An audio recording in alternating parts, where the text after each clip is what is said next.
Doctor એજી પટેલ અહીં 1981થી GK general હોસ્પિટલની અંદર મેડિકલ ઓફિસર તરીકે કાર્યરત હતો અને અમારે સોરેસ મુદ્દે અને રજાઓને મુદ્દે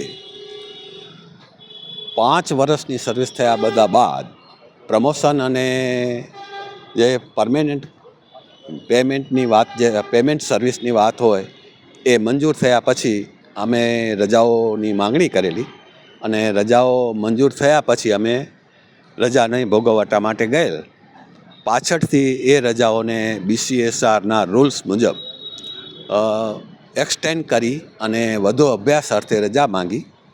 આમાં ડિપાર્ટમેન્ટલ ડિસ્પ્યુટના કારણે ગવર્મેન્ટે આ બધા પગારો સ્થગિત કર્યા, રજાઓ કેન્સલ કરી અને શિક્ષાત્મક પગલાં અયોગ્ય રીતે બદલી કરીને કરેલા, જે નિયમ મુજબ ન થવા જોઈએ. એટલે અમે અમારા વકીલ શ્રી ભરતભાઈ ધોળકિયા મારફત કચ્છની ભુજની સિનિયર સિવિલ જજની કોર્ટની અંદર અમે આ દાવો દાખલ કરેલો અને 2017માં એનો ફેસલો આવેલો અને તે મુજબ 2011 સુધી, જ્યાં સુધી હું રિટાયર ન થાઉં ત્યાં સુધી મને જે ચડત પગારો છે એ આ બધા પેમેન્ટ કરવા, મારા GPFના એકાઉન્ટમાં જે રકમો હોય એ મને પાછી જમા કરાવીને પાછી આપવી, આ બધી કાર્યવાહી કરવાના આદેશ થયેલા.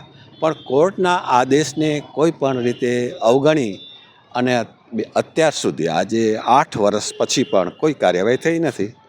એટલે ગયા વર્ષે કોર્ટે હુકમ કરેલો કે આ આદેશનું પાલન કરવા માટે એક્ઝિક્યુશન તમિલ જે હોય એને ઓર્ડર કરેલો કે આ કોર્ટની દ્વારા બેલીફ મારફતે સિવિલ સર્જનની ઓફિસને જપ્તી કરવી અને જો એ કોર્ટની અંદર આ બધું પેમેન્ટ કરવા તૈયાર હોય કોર્ટને તો એમને મુદત આપવી.